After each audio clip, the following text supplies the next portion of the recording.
Hello guys, welcome to FMTV. This is Unsinkable, episode 1. We will be doing a save with Hansa Rostock and the 3rd division of Germany. The way this save is going to work is we are going to have to finish at the same position or above the position that we finished the previous season. So in other words, if we finish in a lower position than we did in the previous season, the save will come to an end. So during the first season, we'll be setting a precedent for the position that we can't finish under in this league. It is a professional club with a national reputation. The president loves the club. The finances are okay. We've got an estimated value of 3 million euros, though we do have a loan debt of 7 million euros. Our stadium is DKB Arena, which is a 29,000 capacity, 20,000 seated.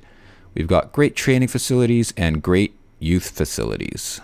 Let's take a quick look at the club's trophy cabinet. They have one Bundesliga 2 title from 1995. I'm not sure if that's how you say it, Bundesliga 2 or 2 Bundesliga. They have one DDR Liga, which was the East German Championship, and they have one FDGB Pokal.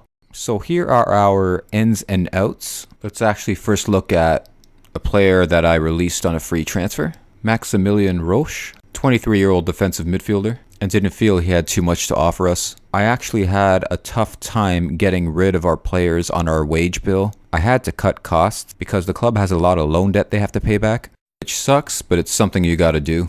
Ended up having to let go a potentially good player in Max Christensen. I had him on a youth contract, has huge potential. I can't actually see here because I have to re-scout him. But yeah, I managed to sell him off to Nuremberg for 110k. So we made a nice bit of cash there.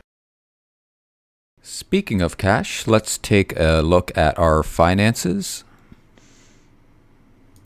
Lost 168,314 euros this month, and currently have a balance of negative 11,570 euros. We are projected to be 5.12 million euros in the hole by the end season. Continuing on with players that are joining us, George Kelbel. I found what I think is going to be a pretty good striker for us in the future. He's from Ghana, plays as a striker. And the other guy in is Sebastian Schinzilors. He's 20 years old right now. Gives us a veteran presence in defensive midfield. Sign him to be a key player for us. He actually has 16 under 21 appearances for Germany, scoring 1 goal. So that wraps up all the transfer news thus far. Ideally, I'd like to get rid of some more players to cut some costs. Let's now take a look at our tactics and squad. I've gone with a pretty safety first formation, you could say, with 2 defensive midfielders. I guess you can call this a 4-2-3-1. I've got 2 wingers playing deep, with 1 attacking midfielder and 1 striker and 4 at the back. I think this is a defensive formation. I actually have an alternate formation with 3 defensive midfielders and a 4-3-2-1. Okay, so let me just sort out my center back situation and we'll be back with the starting lineup. All right, we're back. Let's get right into this. Our starting keeper, Johannes Brinkies, a very young goalie at 20 years of age. He's still got a lot of areas he needs to improve upon. He's still got a lot to work on. Taking a look at the reports here, see he's got good potential to becoming a good keeper in this league. Next, playing on the right as a defensive wingback, we have Alexandre Mendy, 29-year-old Frenchman, our most valuable player, valued at 200k, is very versatile. As you can see, he could play all along the right side. So I'm actually going to use him as a wingback to take advantage of his skills going forward, as well as his defensive abilities. Taking a look at our center backs, playing as a limited defender, we've got Steven Ruprecht, 26 years of age. He can even play as a left back if need be. Our scout reckons he should be a decent player for this league. He stands at 6'5" and has pretty good aerial ability, which is always good to have for a center back. Playing as a stopper, we've got 32-year-old Sebastian Peltzer. Gives us a good veteran presence at center back. His most comfortable position is actually at left back, but he can also play center back really well, and if need be, right back. Playing as a limited fullback on the left, we've got Ronnie Marcos, only 19 years old. He's actually filling in for our first choice, who is currently injured. He can also play out on the right. Playing in defensive midfield as a ball-winning midfielder and support, we've got Sebastian Schinzilors, which from now on I think I'll just be calling him Sebastian instead of butchering his name every time I pronounce it. He will be partnered in defensive midfield with another veteran playing as an anchorman, Milorad Pekovic, 35-year-old Montenegrin, has 34 caps for his country. During preseason, he's been our most influential player, and I'm expecting a big season from him. At right midfield, playing as a supportive winger, we've got Dennis Wiedlik, who like Mendy can play all along the right side. This player right here is actually our most valued player at 475k, not Mendy as previously stated. I'm going to keep him on as a winger for the side, but I might switch him with Mendy every now and then. On the opposite flank, also playing as a supporting winger, is 22-year-old Manfred Stark. Pretty versatile player, as he can play both sides of the field as well as up top. An attacking midfield, playing the trequartista role, we've got the 26-year-old Dutchman Johan Platt. He's got decent off the ball. He's got pretty decent finishing as well and can play up top as a striker. And playing the striker position and a target man role is Mustafa Kusakovic. You can see he's got good jumping reach and heading on him. Hopefully that will come in handy for us this season. It's good having that extra option of a tall, strong forward to aim for.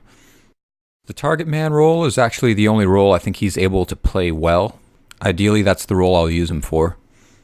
Okay, so that's going to wrap up our starting 11. Now let's just take a look at our players that are on the bench. First up, we'll take a look at another striker, Sargis Adamian. He's very young at 20 years old, valued at 91k and from Armenia. He can also play deeper in midfield or on the left wing. Our scout thinks he could become a good striker in this league. Next up, we've got the 19-year-old center back, Lucas Pagilo. Still very young. Didn't have the greatest of preseasons for us. Next, we've got another center back, 21-year-old Tommy Group. Actually started his career with Hansa Rostock and just rejoined us in the January transfer window this year.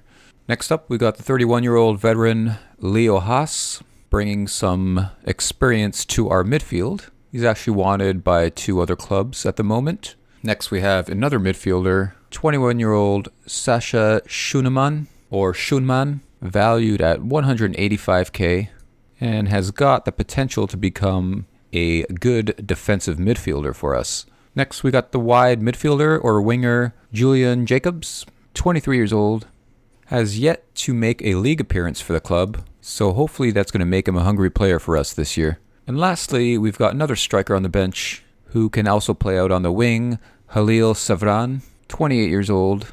He'll be fighting for the striker position on the squad. So that's a look at our team. What we're going to do now is we will go and take a look at the friendlies we've played this preseason and look ahead to our first league match of the season against Duisburg, which will be played away from home, I believe. As you can see, we've had a less than ideal preseason. We've only managed to score 3 times in 5 games and leaked 13 goals. Our first game of the season were against our fierce rivals St. Pauli and their stadium. We lost 1-0 from a 39th minute Marcus Thorant goal. They totally dominated us this game, and it could have easily been a much higher scoreline for St. Pauli. Next up, we were away to FC Köln, managed to put in a much better performance. We actually took the lead through Dennis Wiedlik in the 12th minute before Daniel Halfer scored and equalized for Köln in the 22nd. We retook the lead 6 minutes later through Steven Ruprecht, and then 4 minutes after that, Mato Jajalo equalized again for Köln. Looked like the game was going to head towards a tie, but Thomas Broker popped up with a goal for Köln in the 82nd minute. We didn't have much of the ball this game, but we managed to put 2 in the net. Next was a rare home game against FK Senica, which is a Slovakian club, I believe. Scoring early in the 4th through Karol Ambrose. Picked one up in the 25th from Roman Stanicki. Kostolansky popped up with 2 goals in the 49th and 66th minute to round off an astounding 4-0 victory for the Slovakian team. Next up, we traveled to Berlin to take on Hertha Berlin and lost by the exact same scoreline. We only managed 1 shot on target this whole game. Hertha Berlin went into the half up 2-0 from goals from Bam Johan in the 38th minute and Mukhtar in the 42nd. Brinky scored an own goal in the 64th before a Kobiashvili penalty in the 85th minute rounded off the scoring for Hertha Berlin. Our final friendly match was away to Jena, if that's how you pronounce it. Managed to come out with a draw after we went up through an Adamyan goal in first half injury time. Our only shot on target, but we made it count for Matthias Pezolat, not sure how you pronounce his last name, popped up for Jena in the 60th minute, and the game ended in a 1-1 draw. So that does it for our preseason review. Next episode will be the first game of the season, away to Duisburg. Please rate, comment, and subscribe. See you guys in a bit.